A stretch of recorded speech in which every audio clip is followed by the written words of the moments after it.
Good afternoon, everyone. Welcome to Today in the NA. I'm Vinny Paracelli. Welcome to 2020, the unofficial start to the second half of the season. Today we'll look at how the standings look. We'll see which teams are sitting pretty for a playoff spot and who needs to turn it up in the second half of the season. Commitments. We had a ton of them over the holiday break, so let's see who's making college plans. Ben Almquist of the Austin Bruins is finishing the 2019-2020 season at the University of Minnesota Duluth. From Victoria, Minnesota, Almquist has netted 17 goals in 28 games this season and will finish the year with 30 points. He played in just 47 career games, but put up 48 points over that span. We've got a handful of Aberdeen Wings players heading off to Alaska next year. The first is forward Jacob Breaux. The leading scorer for the Wings has committed to the University of Alaska Fairbanks. Breaux has 33 points in 30 games this year. His 22 assists are also tops for Aberdeen. His blue liner Antonio DePaulo will be joining Breaux at Alaska Fairbanks. DePaulo has 5 goals and 15 points in 27 games played this season. He is the third defenseman from Aberdeen to commit to a Division I school. Chris Garby of the New Jersey Titans will be playing his college hockey at Middlebury College. The forward has lit the lamp 10 times and has 20 points in 30 games so far this year. In 81 games, Garby has scored 19 goals and 38 points. Bismarck Bobcats D-man Ethan Gower has announced his commitment to the University of Alaska Anchorage. The native of Farmington, Minnesota has potted 3 goals and 16 points in 25 games this year. He's played in 79 NAHL games in his career, and in that time he has 3 goals and 21 points. Hugh Larkin of the Austin Bruins will be playing college hockey at Western Michigan University. From Livonia, Michigan, Larkin has netted 11 goals and has 26 points in 27 games this year for Austin. It's his second season in the NAHL, and in 81 career games he has 31 goals and 64 points. Jesse Lykin of the Johnstown Tomahawks will be moving on to play college hockey at Bowdoin College. From San Diego, California, the forward has played in 33 games this season and has 4 goals and 12 points. Riley Murphy is the last of that Aberdeen trio to announce his commitment to Alaska Fairbanks. The veteran forward is in his 4th NAHL season and was a part of last year's Robertson Cup championship team. This season, Murphy has 12 goals and 27 points, on pace to set new career highs in both categories. He's played in 191 career games, good for 36th all-time, and he has 46 goals and 99 points. So his next point will be career point number 100. Joseph Mishak of the Austin Bruins will become a Purple Eagle as he has committed to Niagara University.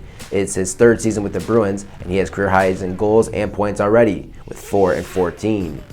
In his NHL career, Mishak has 8 goals and 37 points in his 131 career games.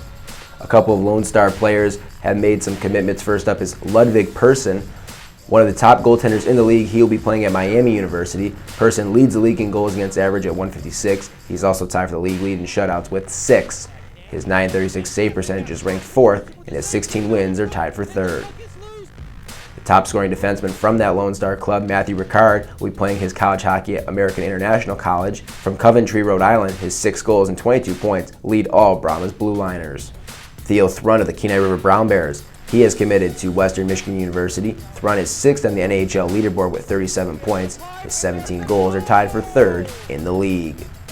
Last but not least, we've got Henry Welsh of Aberdeen committing to UMass Lowell. The Lakeville, Minnesota native is 12-2-3 on the season with a 184 goals against average and a .934 save percentage. Both of those rank in the top 10. He also has 1 shutout this season.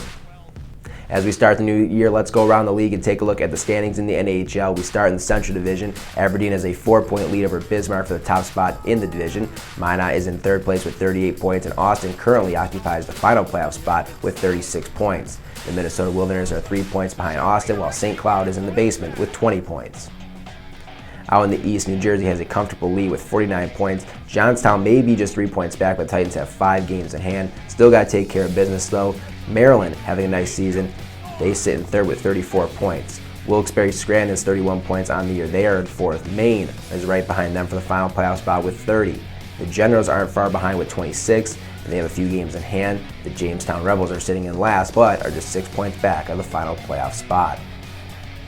In the Midwest, it's the Kenai River Brown Bears leading that division with 48 points. Kenai River hasn't made the playoffs since 2014. It's looking like they'll end that drought this year. Perennial power Fairbanks is right near the top as usual. They are just 1 point back of the Brown Bears. Chippewa sits in 3rd place, but they've got 7 games in hand on the division leaders, so if Chippewa can get hot in the second half, they could also make a run at a division title. Janesville has a 4-point lead for the final playoff spot over Springfield and the Minnesota Magicians. In the South Division, the Lone Star Brahmas have the most points in the league as we enter 2020 with 51. They've got just a 2-point lead over Red Hot Amarillo. The Topeka Pilots are holding down the 3rd spot, while Shreveport is just a few points behind them in 4th. Corpus Christi has some ground to make up as they are 11 points back in the Mudbugs. The Ice Rays have a chance this weekend to inch closer to the playoffs as they travel to Shreveport for a weekend series. Odessa and New Mexico sit in 6th and 7th, respectively. We've got a big series shaping up in Amarillo this weekend. First place Brown Bears, second place Bulls. Amarillo has won 8 of their last 10 games. They've given up just 61 goals this season. That awesome defense will get a big test this weekend as they host the high-flying Kenai River Brown Bears. The league's second-ranked offense comes to Texas and look to give themselves some breathing room in the Midwest Division. The 2020 portion of the NHL schedule kicks off tonight as we have 23 games for your viewing pleasure this weekend. Stream all games on Hockey TV and follow the NHL on Facebook, Twitter, and Instagram. Be sure to also subscribe to our YouTube channel. The teams are back from break. The second half of the season is about to get underway as 26 teams battle it out to be named Roberts Cup champion in May. Thanks for tuning in. I'm Vinny Paracelli. We'll see you all next week.